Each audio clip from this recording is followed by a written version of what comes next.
Avant de commencer, je dois présenter mes sincères condoléances aux familles des victimes de l'incendie qui ont été tuées donc,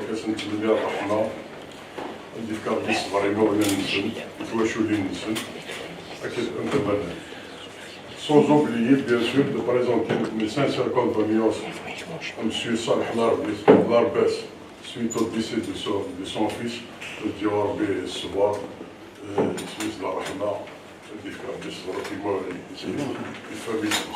Sans oublier notre cher M. Rachid Hamouten, auquel on va présenter une sincère condoléance suite au décès de sa mère, Nassia Faroudi, et en bêtise de Baraka et Abrahama. Voilà, comme vous le savez tous, aujourd'hui c'est une date historique, c'est le 77e anniversaire de la création de ce grand club. Donc on doit faire une minute de silence à la mémoire des fondateurs, donc on va faire une minute de silence.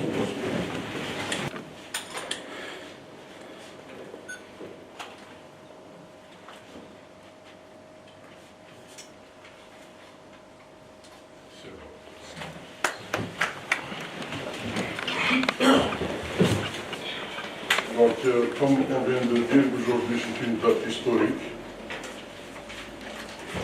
C'est une date de la création de ce grand club. Donc, on s'incline devant la mémoire que vous avez dit,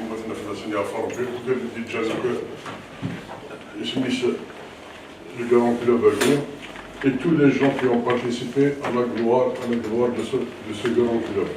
Bien sûr, donc en souhaitant un joyeux anniversaire à tous les amoureux du club, à la grande famille Vlagiska, anciens joueurs, dirigeants, un de mes soit d'Ismour, soit des Baratmour. Donc en leur souhaitant un joyeux anniversaire. Donc, voilà, maintenant on doit faire, comment dirais-je, on doit passer sans oublier la saison passée, 2022-2023. Comme vous le savez, c'est une saison qui a été difficile. Il y a un parcours très difficile. Heureusement que grâce à nos chers supporters qui ont participé haut et fort pour sauver ce grand club, grâce, le mérite revient à la direction technique, à leur tête, M. Bouzidi, ainsi que son staff, ainsi que le staff médical, ainsi les dirigeants, on les remercie infiniment pour le travail qui a été fait et on a sauvé le club. C'est la catastrophe. Mais malheureusement, il y a certains, ils ont une très courte mémoire, ils oublient. Il faut qu'ils sachent une chose, on est en train de gérer un club, on ne gère pas une équipe. Quand on gère un club, donc le club, il a des obligations administratives, il a ses engagements. Aujourd'hui, on peut parler d'un club quand on ne reçoit pas d'un grand club, quand on ne reçoit pas chaque matin un huissier de justice qui arrive avec son courrier, une facture d'électricité, une facture des fournisseurs. Une fois qu'on va mettre tout ça à l'ordre, on a signé que la situation, on peut dire qu'on est un grand club. Aujourd'hui, on a toujours des problèmes, donc on est en train de régler un par un.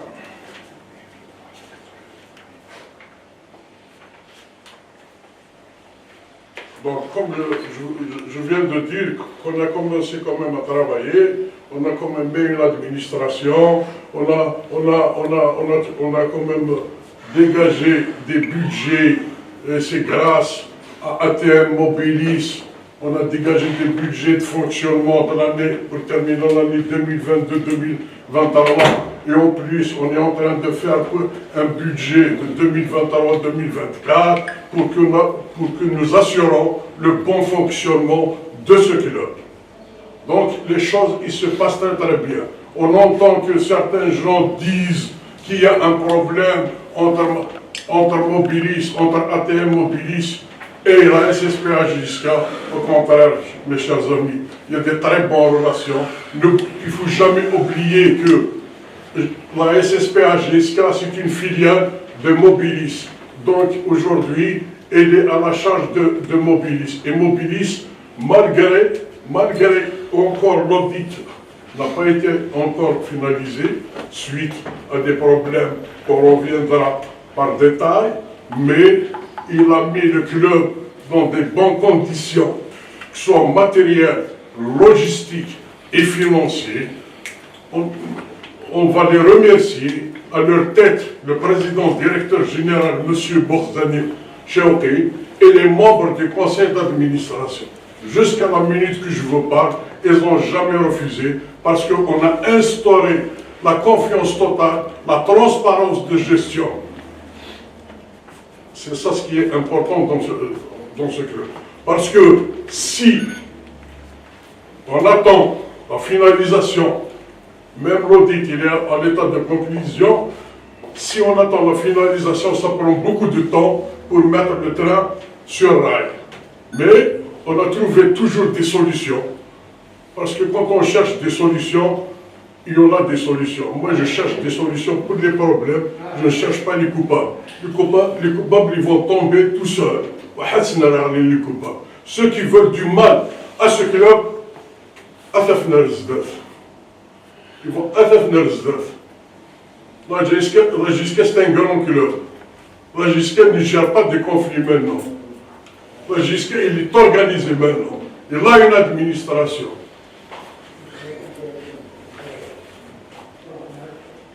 Parce que je reviens toujours.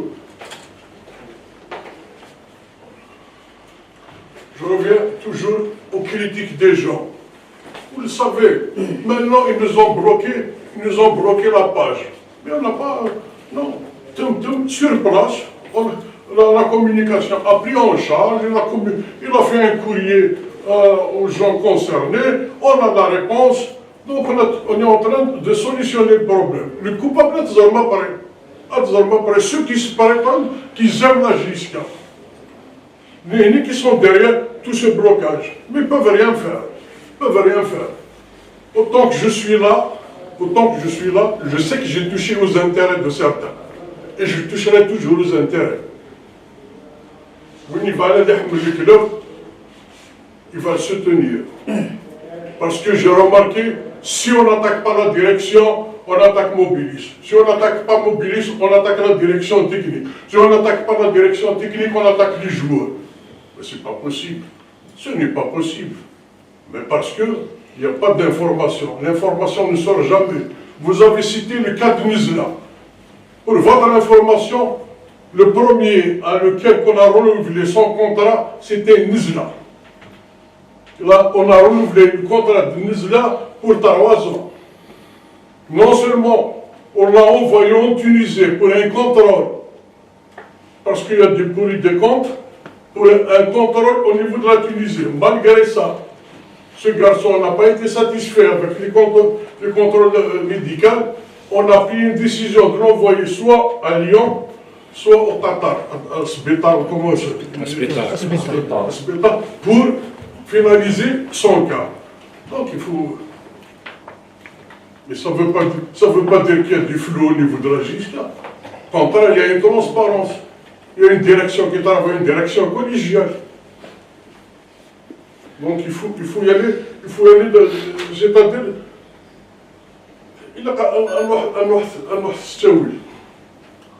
c'est un grand chantier. C'est un grand chantier. Une gestion anarchique. ولاش الدوسي قدام الولايات à tous les niveaux. ولاش sur le plan juridique. Sur le plan juridique, je vous donne un chiffre وقال يعني كي قال نحمل الكلاب.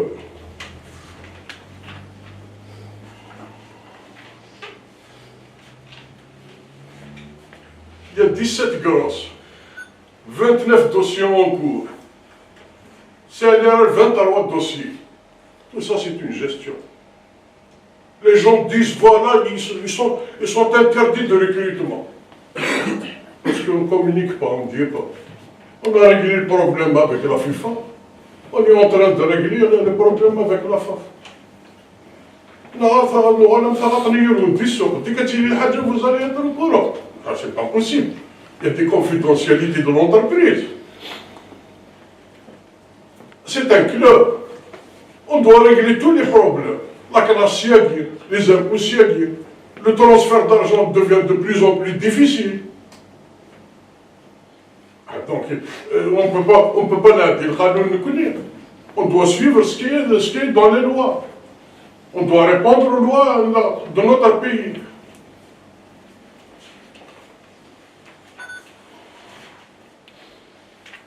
Wallahi, je le fais, brother. Nous, quand nous sommes revenus de mobilistes, grâce à Yergazin, je le dis et je le redis, Assaman Billah, que la Jiska, il est asphyxié. Il est asphyxié. Asphyxié. Madame, asphyxié. Financièrement surtout. Heureusement, il y a Yergazin. Et à leur tête, je remercie en direct le président de la République qui a sauvé ce club.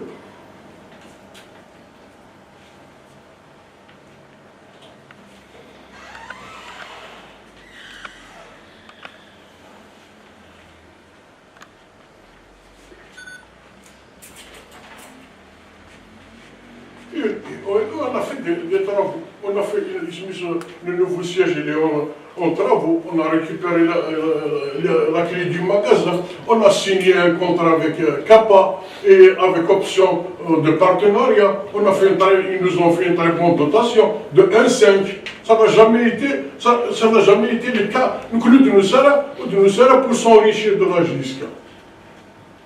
On est là pour servir ce club. C'est par amour. Je ne suis pas venu pour faire du business. Je suis là pour les intérêts de ce club. Donc, comme Smith on a fait un partenariat avec Kappa, l'option de partenariat, et on est en train de renforcer, par exemple, la communication, on est en train de travailler la main dans la main, on a créé une dynamique, une ambiance, alhamdoulilah. En ce qui concerne les gens, on parle de recrutement et tout ça, tout un problème. Le recrutement, on connaît déjà, on était avant-dernier match de Soufa, la tête du combat. On était relégable. Si on a fait un fou pas, Villarba, Navissaura, peut-être aujourd'hui on ne sera pas là. Donc il faut remercier quand même les gens qui ont fait des efforts. Et vous gagnez au haut du tableau. 2 mois avant, nous avons les recrutements. Mais on va s'engager à faire des recrutements, nous avons une bombe. C'est anormal.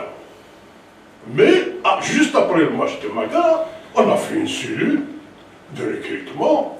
Et je tiens à vous informer, chaque réunion qui se fait, et c'est la première fois peut-être dans l'histoire de ce club, à la fin de la réunion, il y a un PV, un procès-verbal, qui est signé par tous les présents. Parce que demain, de c'est pas fait, c'est pas.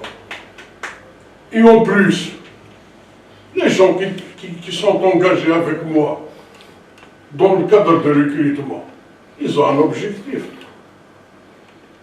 L'objectif, il est tracé. C'est de jouer les premiers rôles. C'est de jouer les premiers rôles. On n'est pas venu ici pour jouer à la relégation. Vous le savez, pour convaincre un monsieur Menet, vous connaissez sans vous dire son palmarès. Il faut être à chaud sur lui. Je le dis. Mais c'est Dieu. Il faut qu'on soit. Il a qu'à se le voir. Il a qu'à le voir. Qu'est-ce qu'on cherche? Il faut qu'on soit sûr de ce qu'on fait. On parle de recrutement. Zmra de Nawashara, on a l'offre Gioul, mais on a le temps les erreurs du passé, on les prend. On ramène 16 joueurs. Et par la suite, à la fin de saison, pour les libérer, c'est un sérieux problème. Il y a certains qui nous ont facilité les choses, il y a certains qui ne nous ont pas facilité les choses. Et le recrutement, il est basé sur les compartiments. Je fais des choses. Et je laisse ça pour eux, pour qu'ils vont donner des explications. Donc voilà les généralités. Après, quand vous allez passer aux questions, on est là. Donc je passe la parole à la direction technique. Quelqu'un qui a changé de place par rapport